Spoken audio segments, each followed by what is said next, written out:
instructions to the letter, we can assure you that your son will be safely returned to you within 6 hours of our receipt of the money. So Mr. Franks went to his bank and immediately collected the money.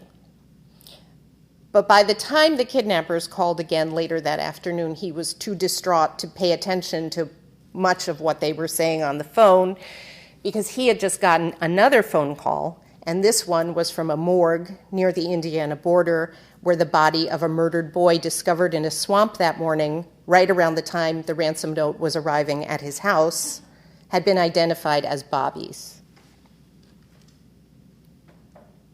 And so this is the Chicago Tribune photographic page on the day that the news of the killing broke.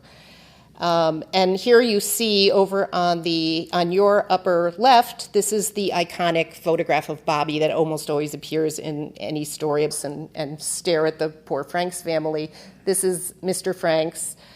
Here they actually published a photographic reproduction of the ransom note envelope.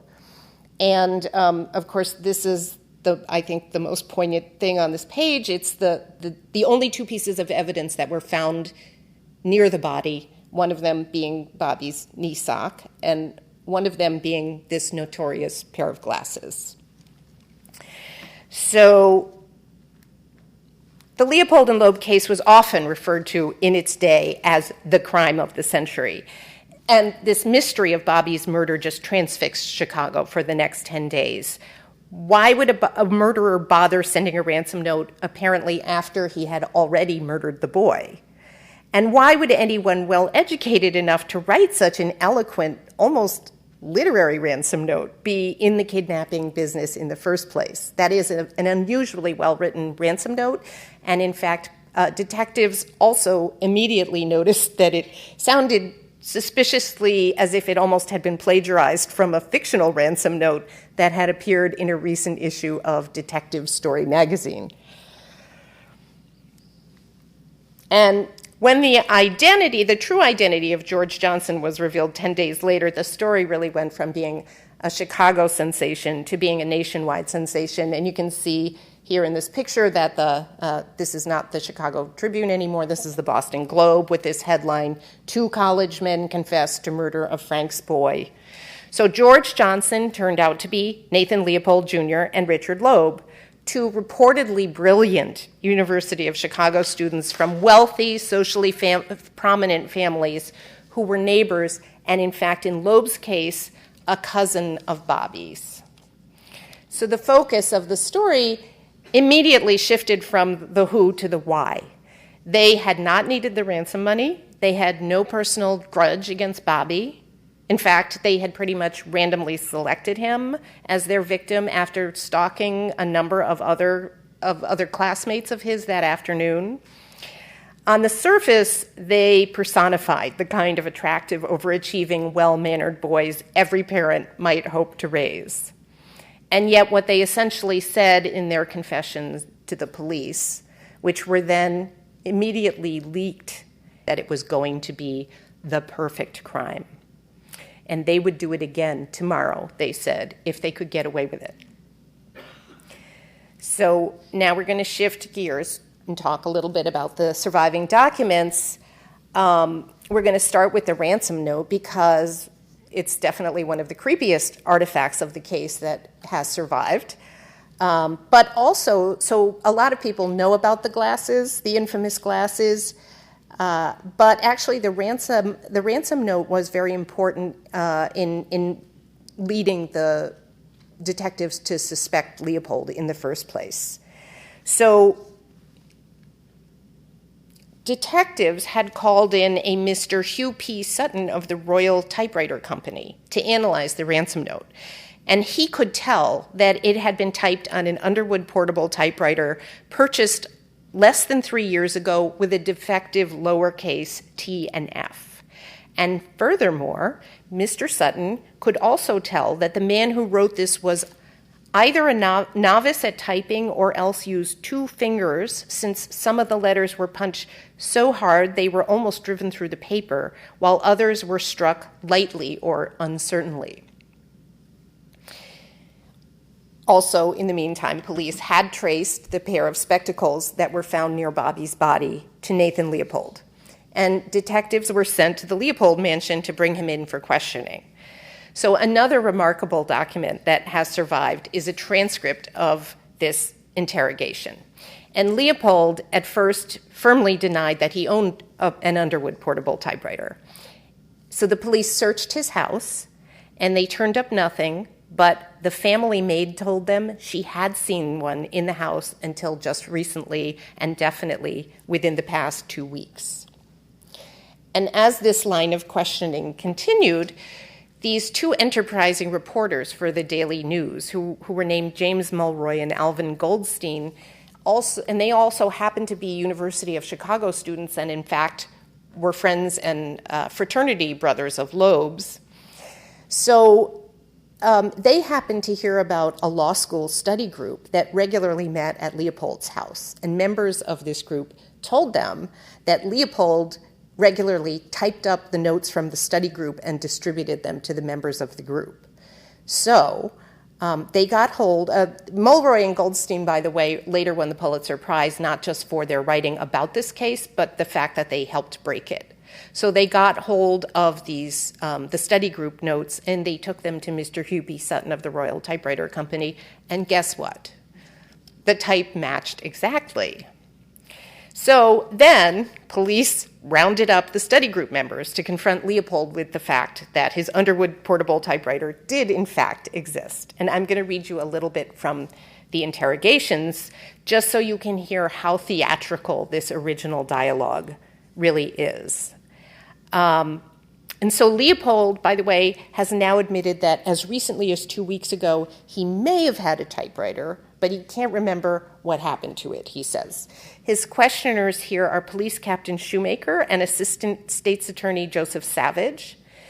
And one thing I also find incredibly interesting and very poignant about this excerpt is Sam Edelson is also present. And you may remember that I said he was the close friend of the Franks family who was there with Mr. Franks that whole night, the first night that Bobby was missing, and was there when the ransom note arrived. So it turns out he lived next door to the Leopolds. This was a very small, intimate neighborhood. He lived next door to the Leopolds. He had watched Nathan grow up. In the beginning, he told detectives there was no way that this boy could be mixed up in something like this. But what you hear in the excerpt I'm about to read you, he's in the room, and you can hear it dawning on him that Nathan is not as innocent as he is asserting that he is. So Captain Shoemaker says, "You lose your memory, do you?" And Nathan doesn't respond. And Savage says, "I'm going to give you credit for one thing. I think you've got the most remarkable memory of any man I ever came in contact with for age or otherwise. Now, I sat and listened to you yesterday go back 3 and 4 weeks and in detail minutely describe your actions as to just what you had done day in and day out, what you did this day, what you did that day, and in detail. Can't you think, Nathan, where that typewriter came, how it happened to come into the house, and how it happened to go out, or whether it is still there?"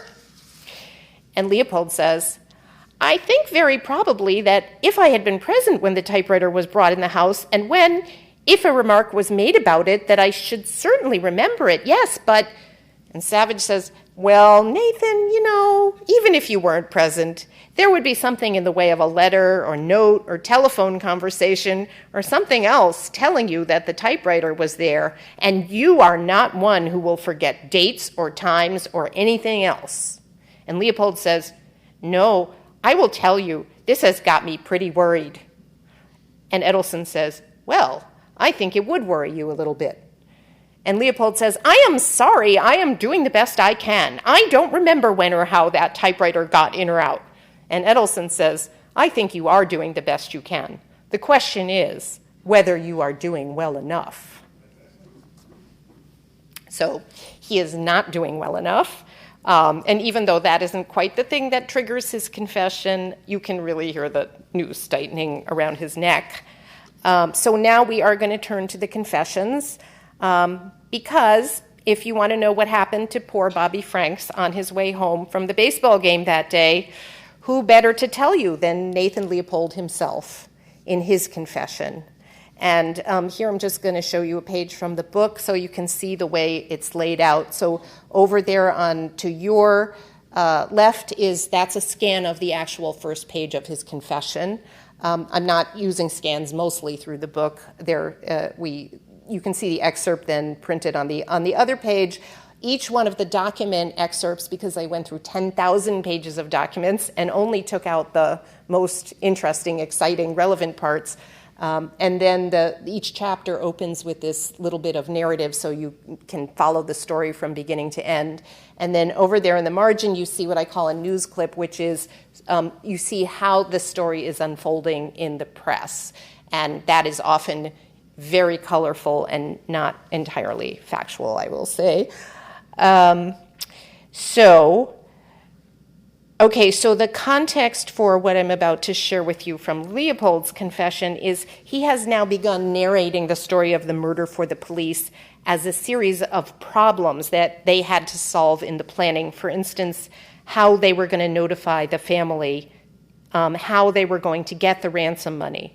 And I think what comes through in his voice is this very clinical, disinterested intellectualizing that he became famous for of something that is actually really horrific. So he says, the next problem was getting the victim to kill. This was left undecided until the day we decided to take the most likely-looking subject that came our way. The particular occasion happened to be Robert Franks. Richard was acquainted with Robert and asked him to come over to our car for a moment. This occurred near 49th and Ellis Avenue.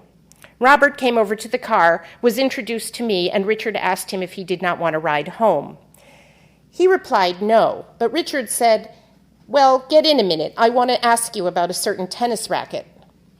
After he had gotten in, I stepped on the gas, proceeded south on Ellis Avenue to 50th Street. In the meantime, Richard asked Robert if he minded if we took him around the block, to which Robert said no. As soon as we turned the corner, Richard placed his one hand over Robert's mouth to stifle his outcries. With his right, beat him on the head several times with a chisel especially prepared for the purpose. The boy did not succumb as readily as we had believed. So for fear of being observed, Richard seized him, pulled him into the back seat. Here he forced a cloth into his mouth. Apparently the boy died instantly by suffocation shortly thereafter. We proceeded out to Calumet Boulevard in Indiana, drove along this road that leads to Gary, being a rather deserted place. We even stopped to buy a couple of sandwiches for supper, which incidentally were hot dogs that they ate in the front seat of the car with Bobby's dead body in the back seat as they waited for it to get dark enough for them to go hide the body in a drainage pipe where they thought that no one would ever find it.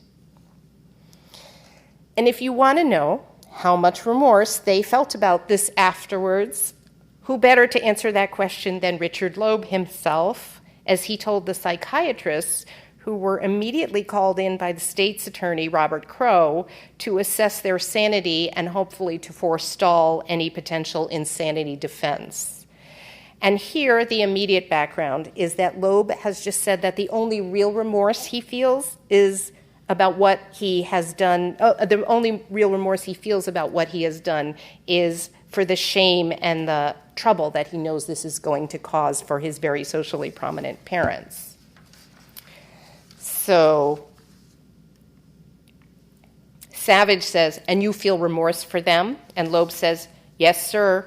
And Savage says, "When was the first you felt it?" And Loeb says, "I felt sorry about the killing of the boy, that very night. But then the excitement, the accounts in the paper, the fact that we had gotten away with it and they did not suspect us, that it was given so much publicity and all that sort of thing, naturally went to the question of not feeling as much remorse as otherwise I think I would have. I think if that thing had not appeared in the papers, if people had not come to me and said, the fellow who did that was crazy, the fellow who did that was insane, if people would not come up, and say that, things like that, I think I would have felt a great deal more remorse."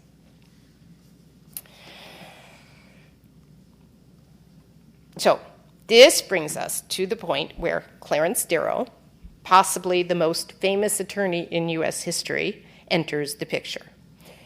Even at the time, he was known as the attorney for the damned because he took underdog cases that no other lawyer would touch, and he always won them. He also lived in this neighborhood in Hyde Park, and he had a long-standing friendship with the Loeb family. So when State's Attorney Robert Crowe publicly announced following the boys' confessions that he had an airtight, quote, hanging case, the Loebs went straight to Darrow's apartment and almost literally beat his door down in the middle of the night and begged him to take on their defense. So there were two very good reasons why Darrow tended to win these cases, and both of them are very colorfully illustrated in these documents. The first is that he was a brilliant legal tactician, and the second was that he was an exceptionally engaging and persuasive extemporaneous speaker. So it seemed completely obvious to everyone at the time that the only possible way that Leopold and Loeb could avoid the death penalty for a crime that cold-blooded, to which they had very unambiguously already confessed, was by pleading not guilty by reason of insanity. So Darrow accordingly summoned a team of the nation's then most prominent psychiatrists to examine Leopold and Loeb to document the exact nature of their insanity. And their findings are detailed in the Hulbert Bowman reports, which have also survived. But then on the morning that court convened, Darrow shocked the world, and especially the state's attorney, by entering a plea of guilty. He was not going to contest the sanity question because that would have required a jury to decide. And it was quite obvious to him that any jury was going to want death for such shocking crime. But by pleading guilty, he could skip the trial phase of the case and just go straight to sentencing. And that would be in the hands of a single judge. So he was gambling that any reasonably enlightened, conscientious judge was going to be much less likely to want to shoulder the sole responsibility for putting two teenage boys to death.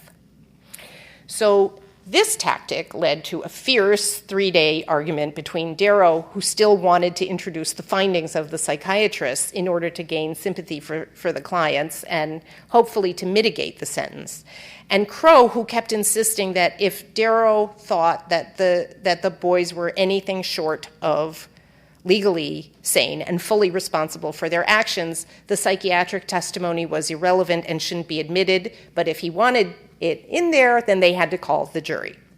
So Crowe suggested, in fact, that Darrow's psychiatrists had diagnosed Leopold and Loeb as insane, but then once Darrow himself changed his tactics, his psychiatrists had revised their diagnosis to suit his legal strategy, a charge that they vehemently denied, but I want you to remember that. So by then, the permanent caricatures that we have of Leopold and Loeb, if you have any sense of, that they're not just Siamese twins, but what their different personalities were like. So this is Leopold here in the middle, and he's the one who's famous for being the sort of cold-blooded Nietzschean Superman who spoke 15 languages and thought he was above conventional morality. If you've ever seen the movie Rope, that's a lot of what that movie centers around. And then Loeb, who's over here, he is the smooth socialite big man on campus who secretly fantasized that he was a master criminal. And just so you know, this is the judge here, and they were just doing a little field trip out into the courtyard to look at the murder vehicle, which was out there, and they went out to look at the back seat. So the court transcript shows Darrow doing everything possible to humanize Leopold and Loeb. The whole defense team referred to them as Babe and Dickie, which were their childhood nicknames. And Darrow leaked these supposedly confidential psychiatric reports to the press, and they were just full of all this incredibly intimate detail about the boys' childhoods. And they mainly came to the conclusion that the boys were the victims of the extreme wealth of their families. And this is because their upbringing had mainly been left to governesses and nurses, and these were, of course, lower-class women with all kinds of mental, emotional, and social inadequacies, the psychiatrist said. And in one case, they even complained about the one governess's very vulgar taste in dress, which, as we all know, can lead to raising a murderous psychopath. So Darrow's closing argument took 3 days and was an absolute masterpiece of its kind. And I want to share a very small section of that with you because I think that also really exemplifies his voice and this famous and completely distinctive rhetorical style that he was famous for. And it also raises in a nutshell some of the points that people find most haunting and troubling about this case. So he says, "No one knows what will be the fate of the child they get or the child they bear. And the fate of the child is the last thing they think of," he means while they're getting it. "This weary old world goes on begetting, with birth and with living and with death, and all of it is blind from the beginning to the end. I do not know what it was made these boys do this mad act, but I do know there is a reason for it. I know they did not beget themselves. I am sorry for the fathers as well as the mothers, for the fathers who give their strength and their lives toward educating and protecting and creating a fortune for the boys that they love, for the mothers who go down into the shadow of death for their children, who nourish them and care for them, who risk their lives for them, who watch them with tenderness and fondness and longing, and who go down into dishonor and disgrace for the children they love. They are helpless. We are all helpless. But when you are pitying the father and the mother of poor Bobby Franks, what about the fathers and mothers of these two unfortunate boys? And what about the unfortunate boys themselves? And what about all the fathers and all the mothers and all the boys and all the girls who tread a dangerous maze in darkness from the cradle to the grave? And do you think you can cure it by hanging these two? Do you think you can cure the hatreds and the maladjustments of the world by hanging them? You simply show your ignorance and your hate when you say it. You may, here and there, cure hatred with love and understanding, but you can only add fuel to the flames by hating in return." So Darrow had the whole courtroom in tears for much of that last 3 days. And the 2 points I just want to highlight from that speech are, first of all, this idea of social justice. So how do we respond as a society to evildoers in our midst when there's just absolutely no question about whether they did it and whether they feel remorse for it, which in this case they clearly didn't. But the other question that I think really haunts parents whenever they hear the details of this case is he's posing the question, which kind of suffering would be worse for you, the parent? If you were the parent of this murdered child who never came home from school that day and was never going to come home again, or if you were the parent of one of these children who you just had discovered was capable of committing an act like that, and you had to live the rest of your life with that knowledge.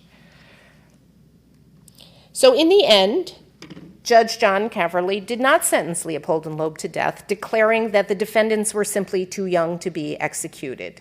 He said, "This determination appears to be in accordance with the progress of criminal law all over the world and with the dictates of enlightened humanity. The records of Illinois show only 2 cases of minors who were put to death by legal process, to which number the court does not feel inclined to make an addition." So in the end, even though the judge had dismissed a lot of what Darrow had put before him, the attorney for the damned had achieved this unlikely legal victory by foregoing the obvious insanity defense and the jury trial. So this is just a little PS also involving documents. So when I was doing my last-minute fact-checking for the book, I went back to the Northwestern Archives to look at the psychiatric reports, which I had looked at a million times, and these are the ones that have always been the official record of the case. They were the exact same ones that Darrow had leaked to the press in the summer of 1924. They were the ones that blamed everything on the governesses and held that Leopold and Loeb were not insane. And lo and behold, in the box next to them, there was a new document, which hadn't been there before. And so the archivist told me they had recently acquired it a couple of months ago from a private dealer. It had been in private hands for the whole past 90 years. He handed it to me. He said, I'm not sure exactly what it is. It seems to be like the other psychiatric reports. It's authored by the same psychiatrist. It seems to cover a lot of the same ground. I'm not really sure what it is. And so I sat down and read it, and of course the shocking difference was that in this report, Darrow's team of psychiatrists had definitively diagnosed Leopold and Loeb as clinically and legally insane. So about Richard Loeb, Dr. Hulbert had originally written, "This man is insane, in my opinion, based on detailed study."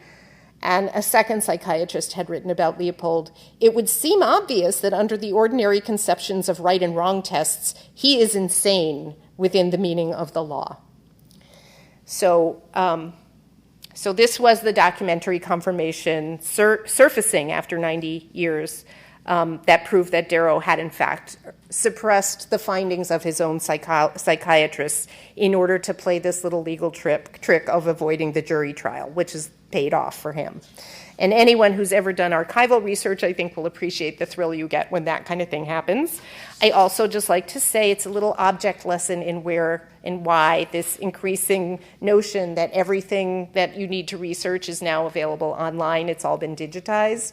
Of course, it hasn't. There are still wonderful discoveries to be made in archives. And it's also a perfect segue to the last thing I want to talk about briefly before I wrap up and maybe take some questions. So you may recall that Loeb was murdered in prison about 12 years later, but Leopold was eventually paroled. So the final section of my book is based on another extensive collection of archival documents. And this was the correspondence between Leopold and Elmer Gertz, who was the attorney who came along much later and spearheaded his parole effort, which really was a very widely publicized cause in the 1950s and was supported by many celebrities, including, this is Carl Sandburg here, saying that Leopold should be let out of prison. This is Elmer Gertz here, the attorney. This is the parole board.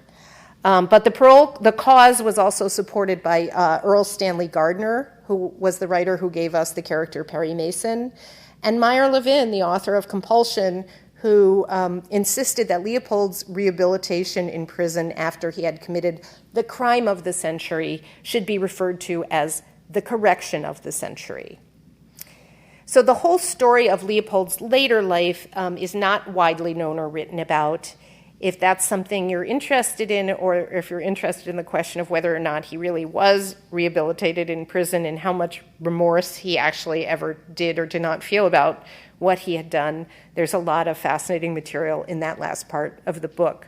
So I'm not going to go into all of that right now, but I want to end with my favorite passage from an exchange that he had with a member of the parole board during this last and finally successful parole hearing in 1958. And by now he has spent nearly 35 years in prison, and he has become a self-described, quote, fat, balding, middle-aged man. This is him getting out of the Illinois State Penitentiary. But in what I'm going to read you, he hasn't gotten out yet. And I want to just contextualize it by saying, by now he had already gone on and become what we know him as today. This is sort of immortal, fictional character of Nathan Leopold, the Nietzschean Superman. But at this point, we don't know whether he was aware of his own sort of literary fame and that it was going to live on forever. At this point, he is just trying desperately to get out of prison, and all he wants is to spend the rest of his mortal life in privacy and obscurity. So the guy on the parole board asks him, "What about your religious beliefs today?" And Leopold says, "I am a practicing, believing Jew." And the guy says, "In other words, you have given up this philosophy of Nietzsche? And Leopold says, I never had the philosophy of Nietzsche. And the guy says, there have been some statements about that. What is your philosophy today? Tell me about your religion. What do you believe in? And Leopold says, I believe in the existence of one God, creator of the world. I believe he has given us the laws and commandments through Moses on Mount Sinai. I believe the essential part of the moral law is summed up in the Ten Commandments. I believe in the trials and laws of my religion, faith, Judaism. I studied art in this prism. I learned Hebrew. Are there any specific questions I can answer? And the guy on the parole board says, well, that answers the question pretty well. So you have gotten over this superego that prevailed in you? And Leopold says, I have gotten over being 19. So I think I'm out of time. I think I'm going to leave it there. And if you have any questions, and here he is. He's gotten out of prison now, and you can see he's clutching his memoir, Life Plus 99 Years, which I would highly not recommend that you read, but I would highly recommend, if you were interested, that you read Compulsion, because it is a much better explanation of the crime. And so I was told if you have questions, you should come to one of the microphones to ask them. And we have a question.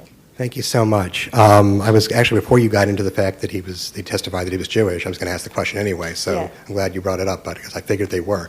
Did that have any effect, do you think, on Darrow's decision to make this legal tactical maneuver to try to go right for to commit guilt and try to get him off?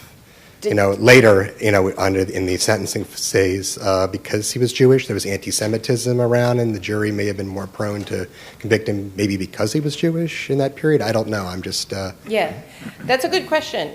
So I don't think that the Jewishness was relevant, and Meyer Levin, who actually also grew up in that neighborhood and was also Jewish and was part of the community, and he wrote later that everyone in the Jewish community was really morbidly relieved that the victim was Jewish, because they felt that if Leopold and Loeb had murdered a Christian child, the outrage would have been so much worse. That sort of, yes, there was all this anti-Semitism, but the fact that it was an all-Jewish crime kind of kept it within the Jewish community. There was, of course, the papers published there were a lot of stories sort of analyzing, like, why had this happened? And there was a very prominent rabbi who came out and wrote about how this was all the result of Jews who came to America, and then they lost their Jewish faith and their Jewish practice, and then their sons went to places like the University of Chicago and drank gin and ran around with fast women and murdered people. So it was seen as like a loss of... For Darrow, the two reasons I think he took the case, one is he did have this friendship with the Loeb family, but Darrow was really opposed to the death penalty, and he really saw it as like a big platform for him to defy the death penalty. Thank you. Thank you. Would you clarify the fee that Darrow received? I've heard different accounts, one of which he received a fee or agreed to receive a fee. The families agreed to pay him a fee of $100,000 contingent upon persuading the judge not to impose the death penalty. Is that accurate? So so there's two things in there, because there's also, there's a story, there's the whole issue of his fee, and then there's a separate story out there that he actually bribed the judge. But so his fee was, the fee was supposed to be set by the American Bar Association to make it, because there was of course a huge outcry that this was rich man's justice, and he didn't want it to be said that like they had bought the most famous attorney, and that's why the kids got off. There's some question about whether he actually ever received the fee. He claimed later in his autobiography that he wasn't ever paid for it, and that the families told him that he should just be happy that he got all that publicity. But there is another story out there that the families bribed the judge. And I just think, I mean, I don't know, there isn't any documentation of that, but my impression is that the judge really was a conscientious judge, and that there were several times during the trial when he really bent over backwards to let everything be put out there in public. And my impression of him is that he really was trying to make an enlightened decision. And basically it just came down to their age. Thanks. Anyone else?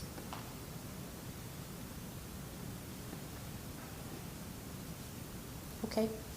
Well, thank you for coming. If you are interested, of course, there are books available. I'd be happy to sign one. It's called the Leopold and Loeb Files. And thank you so much to David and National Archives for having me here. It's been a pleasure talking to you.